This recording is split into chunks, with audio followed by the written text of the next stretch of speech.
और road safety में 2024 का जो ये आ रहा है उसमें 1,80,000 मौतें हुई है।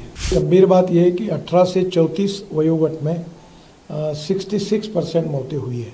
बाद में जब एक्सीडेंट होता है तो हमने एक नई स्कीम शुरू की है, कैशलेस ट्रीटमेंट।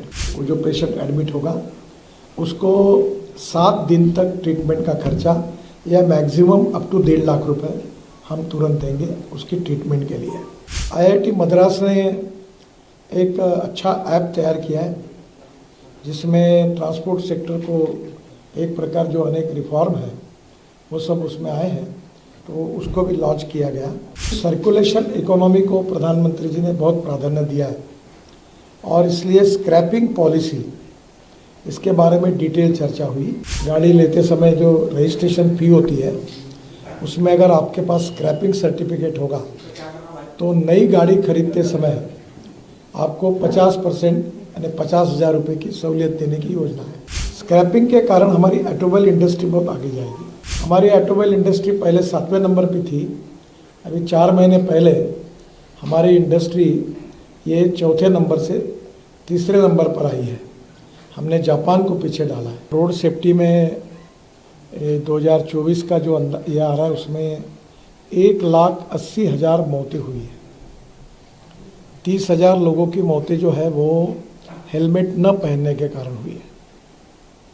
दूसरी गंभीर बात यह है कि 18 से 34 वयोगट में 66% मौतें हुई है। हमारे स्कूल और कॉलेज के सामने एग्जिट एंट्री पॉइंट में उसकी ठीक व्यवस्था न होने के कारण 10,000 बच्चों की मौतें हुई है। हमारी स्कूल के लिए जो ऑटो रिक्शा है और जो मिनी बस है उसके बारे में भी हमने नियम बनाए ताकि इसके एक्सीडेंट में बड़े प्रमाण पर मौतें हुई है। तो पहली बात तो रोड सेफ्टी, इस विषय पर काफ़ी डिटेल में चर्चा हुई और ब्लैक स्पॉट्स को आइडेंटिफाई करना, रोड इंजीनियरिंग, ऑटोमोबाइल इंजीनियरिंग में हमने सुधार किए हैं और ड्राइवर्स के बारे में लेन डिसिप्लिन है। बाद में सिग्नल का कानून के प्रति आदर और सम्मान रखने के लिए ड्राइविंग लाइसेंस के न होने के कारण ऐसे भी लोगों ने गाड़ियाँ चलाई, उसके कारण भी करीब 3,000 मौतें हुई है। तो ये सब आइडेंटिफाई करके रीज़न पे चर्चा हुई और आगे सबने मिलकर ये निर्धार तय किया है कि हम इसको कम करने की कोशिश करेंगे। बाद में जब एक्सीडेंट होता है तो हमने एक नई स्कीम शुरू की है, कैशलेस ट्रीटमेंट। और एक्सीडेंट होने के बाद तुरंत 24 घंटे के अंदर जैसे पुलिस में इंफॉर्मेशन जाएगी तो डॉक्टर जो होगा उसको, वो जो पेशेंट एडमिट होगा उसको 7 दिन तक ट्रीटमेंट का खर्चा या मैक्सिमम अप टू 1.5 लाख रुपए हम तुरंत देंगे उसकी ट्रीटमेंट के लिए। बाद में हीट एंड रन विक्टिम्स जो है उसमें भी मृत्यु होती है तो हम 2 लाख रुपए देंगे। इसके साथ साथ ये कैशलेस ट्रीटमेंट में हमने पायलट प्रोजेक्ट कुछ राज्यों में किए, कुछ कमियां ध्यान में आई, उसको सुधार कर अब नए आदेश हम वितरित करेंगे और ये भी निश्चित रूप से उपयोगी होगा। IIT मद्रास ने एक अच्छा ऐप तैयार किया है जिसमें ट्रांसपोर्ट सेक्टर को एक प्रकार जो अनेक रिफॉर्म है वो सब उसमें आए हैं, तो उसको भी लॉन्च किया गया। हम सर्कुलेशन इकोनॉमी को प्रधानमंत्री जी ने बहुत प्राधान्य दिया है और इसलिए स्क्रैपिंग पॉलिसी, इसके बारे में डिटेल चर्चा हुई। अभी जो गाड़ी लेते समय जो रजिस्ट्रेशन फ़ी होती है उसमें अगर आपके पास स्क्रैपिंग सर्टिफिकेट होगा तो नई गाड़ी खरीदते समय आपको 50% यानी 50,000 रुपये की सहूलियत देने की योजना है। उसके साथ साथ जो मैन्युफैक्चरर है उन्होंने 1.5 से 3% तक कॉस्ट में अगर सर्टिफिकेट हो तो वो भी सहूलियत देंगे। अब नई गाड़ी खरीदते समय पुरानी गाड़ी को स्क्रैपिंग करने के बाद उसके सब फायदे जो है अब मिल रहे हैं और जिसके कारण देश में बड़े प्रमाण पर ये स्क्रैपिंग सेंटर शुरू हुए हैं।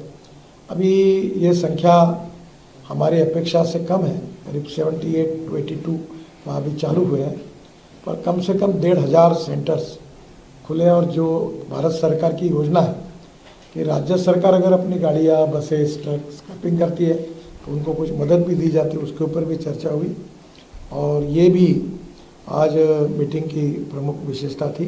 स्क्रैपिंग के कारण हमारी ऑटोमोबाइल इंडस्ट्री बहुत आगे जाएगी, क्योंकि aluminium, copper, rubber, steel and plastic इसका रिसाइकलिंग होता है। और अभी कुछ स्पेसिफिक पार्ट ऐसे हैं, अभी मारुति का स्क्रैपिंग सेंटर है, सुजुकी का, उसके पार्ट जापान में एक्सपोर्ट हो रहे हैं, और टायर जो है उसकी भी पाउडर अब बिटुमेन में डाल रहे हैं। तो ये एक सर्कुलेशन इकोनॉमी बनेगी। तो इसमें स्क्रैपिंग पॉलिसी के कारण देश में नए रोजगार निर्माण होंगे। भारत सरकार और राज्य सरकार का मिलकर 18,000 करोड़ का जीएसटी बढ़ेगा, और इसके साथ हमारा एक्सपोर्ट बढ़ेगा। हमारी ऑटोमोबाइल इंडस्ट्री पहले 7वें नंबर पे थी, अभी 4 महीने पहले हमारी इंडस्ट्री ये 4थे नंबर से 3रे नंबर पर आई है। हमने जापान को पीछे डाला है। हमारी इंडस्ट्री का एक समय साइज जब 14 में हमारी सरकार आई तब 7 लाख करोड़ का था। अभी हमारे ऑटोमोबाइल इंडस्ट्री का साइज 22 लाख करोड़ का है। अमेरिका नंबर 1 पर है, उनका 78 लाख करोड़ है। चाइना नंबर 2 पर है, उनका 47 लाख करोड़ है, और भारत 22 लाख करोड़ है। अभी इसके सबके कारण हम लोग जिस प्रकार से स्क्रैपिंग पॉलिसी, ऑटोमोबाइल को प्रोत्साहन मिला है, अल्टरनेटिव और बायोफ्यूल में हम वर्ल्ड में लीड कर रहे हैं। CNG, LNG, ethanol, methanol, hydrogen, green fuel और अल्टरनेटिव फ्यूल, इलेक्ट्रिक, हाइड्रोजन, तो उन सब की चर्चा भी इस मीटिंग में हुई। ये जो हमने ड्राइविंग सेंटर के साथ फिटनेस सेंटर जोड़ दिए, उसके ऊपर हमारा अनुदान भी है, तो उसके कारण ये भी काफ़ी बड़े प्रमाण पर आएगी। हमारी बहुत अच्छी स्कीम यशस्वी हुई है, भारत एनकैप। अब इसकी स्टैंडर्ड होते हैं, स्टार रेटिंग, और हमारे यहाँ पहले बहुत सी हमारे यहाँ की कुछ स्टार गाड़ियाँ थी, वो स्टार रेटिंग में फेल हो गई और वर्ल्ड में वो भेजी गई थी। अब धीरे धीरे हमारे यहाँ के सब कार मैन्युफैक्चरर स्टार रेटिंग पे अपनी गाड़ियाँ भेज रहे, जिसके कारण क्वालिटी में बहुत सुधार हुआ है। 6 एयरबैग्स भी आई है, कुछ जगह 7 भी आई है। तो ओवरऑल ये सुरक्षा के दृष्टि से ये जो भारत एनकैप का जो रेटिंग हुआ, ये इसके कारण ऑटोमोबाइल सेक्टर में एक क्वालिटेटिव चेंज आया है।